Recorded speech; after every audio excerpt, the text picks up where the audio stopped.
Vamos aqui abordar as novas dependências, como o vício em jogos online e também apostas a dinheiro e, acima de tudo, o impacto preocupante que tem na saúde mental dos jovens. É nosso convidado o Dr. João Fernando Martins, é psicólogo. Agradeço imenso a sua presença neste programa. Eu que agradeço o convite, obrigado. Muito obrigada por estar aqui connosco. Portanto, Sr. Doutor, estas novas dependências, como o jogo online e o jogo também a dinheiro, sobretudo nos mais jovens, têm vindo a aumentar?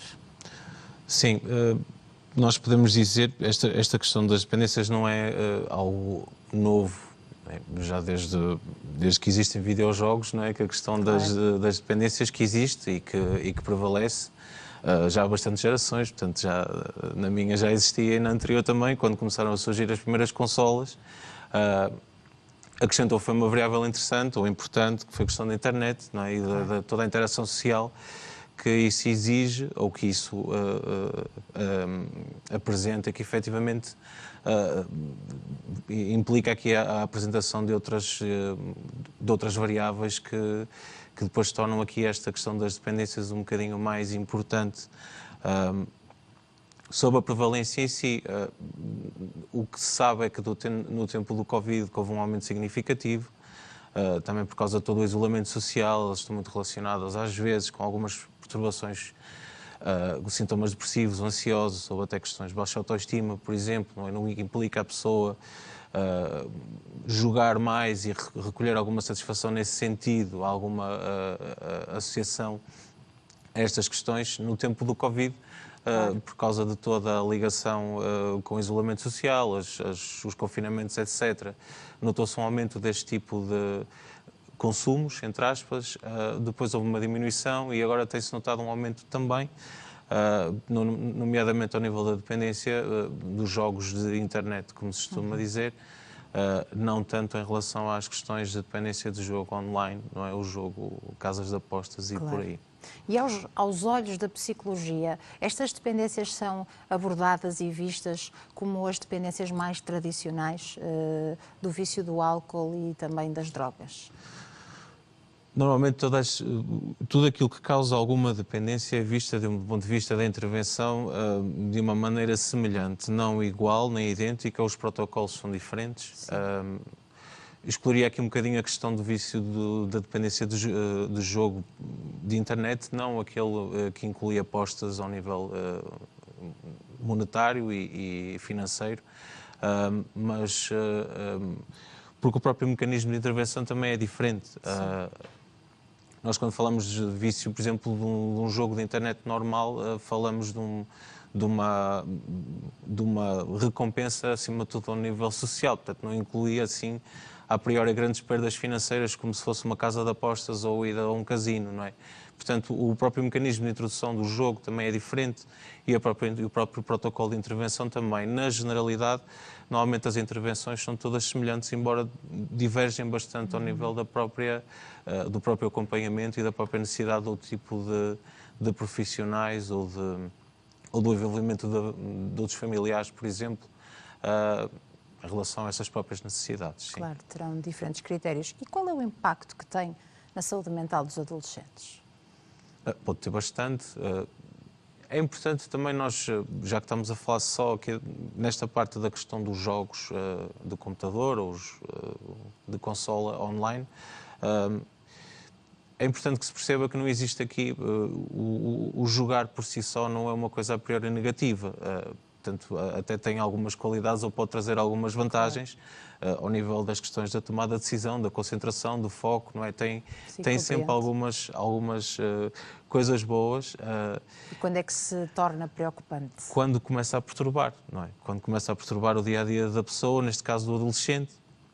Quando nós sentimos que a pessoa deixa de ter uma alimentação desequilibrada, que deixa de ir conviver com os amigos, deixa de estar com a família, fica ansioso quando não joga, não é? Tudo isso são indicativos ou indicadores que existe aqui algum nível de dependência, ou seja, a satisfação que a pessoa tira do próprio jogo acaba por ser superior àquele que, no normal sentido de prazer de jogar ou de conviver ou de fazer qualquer coisa que lhe traga alguma satisfação, não existe, não é? Portanto, a pessoa fica focada e dependente quase na totalidade daquilo, o que infelizmente tem acontecido.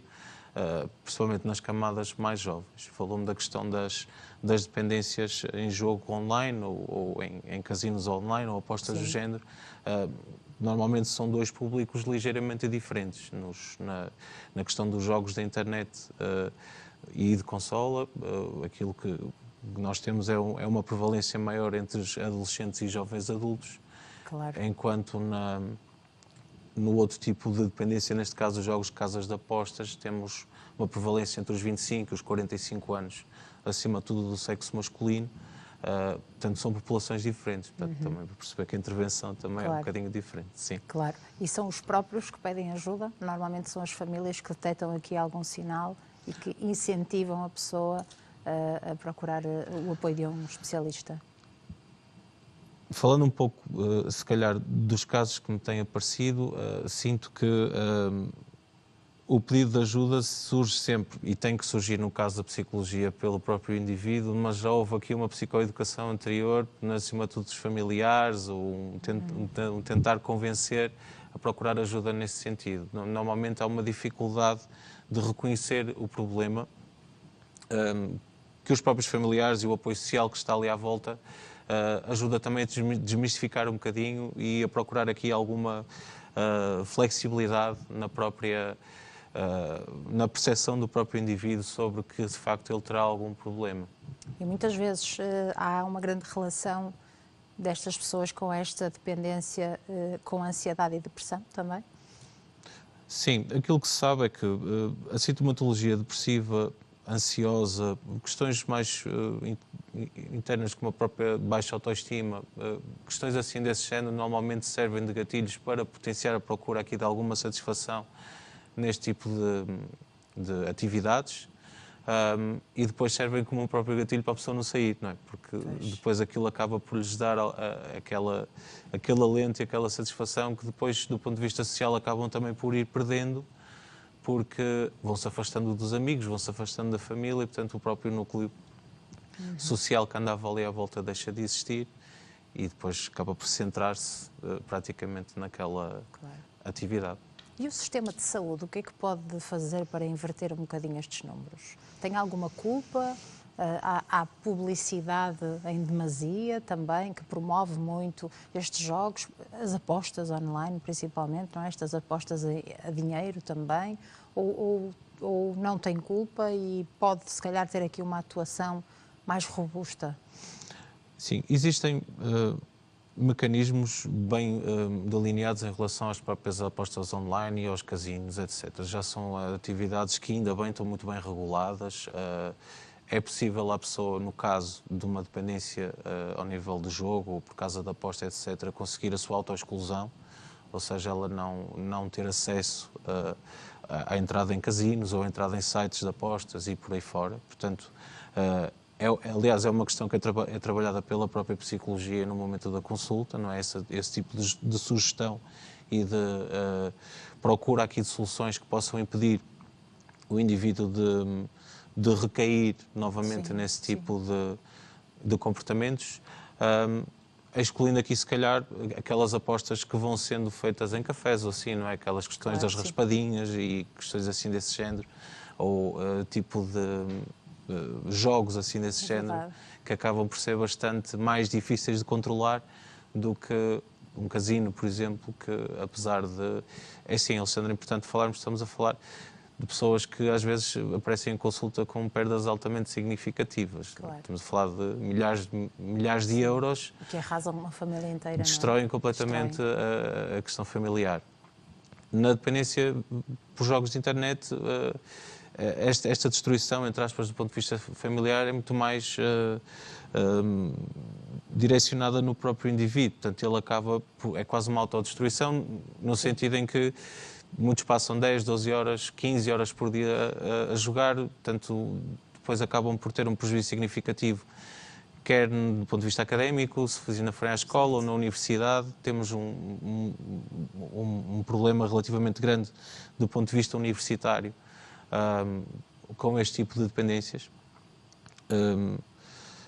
O prejuízo significativo, obviamente, também do ponto de vista profissional, do próprio descuido, da própria perda do ponto de vista físico, porque eles começam a alimentar-se mal, começam a ter problemas também significativos ao nível da nutrição, ou por obesidade, muitas vezes enquanto jogam estão também a comer, o próprio sedentarismo também potencia aqui estas questões. Portanto, temos aqui um manancial de situações que, como em excesso, são altamente desafiantes do ponto de vista. Sem dúvida. E qual é a abordagem terapêutica para estes casos? Portanto, como é que se aborda estas pessoas e como é que se ajuda estas pessoas, de facto, a sair desta dependência? Eu sinto que depende um pouco, ou seja, é necessário que seja feita uma avaliação do dano, entre aspas, que existe ali naquela situação. Porque existem várias abordagens. Normalmente aquela que prevalece é direcionada do ponto de vista cognitivo ou comportamental, no qual nós nos focamos sempre no objetivo de mudar, como o próprio nome diz, ou as cognições ou os comportamentos do indivíduo para que ele não recaia neste tipo de situações ou neste tipo de jogos. Normalmente, ou às vezes pode ser necessário envolver, por exemplo, os membros da família, no sentido de prevenir estas recaídas. Pode ser necessário restringir o acesso a este tipo de jogos ou este tipo de atividades.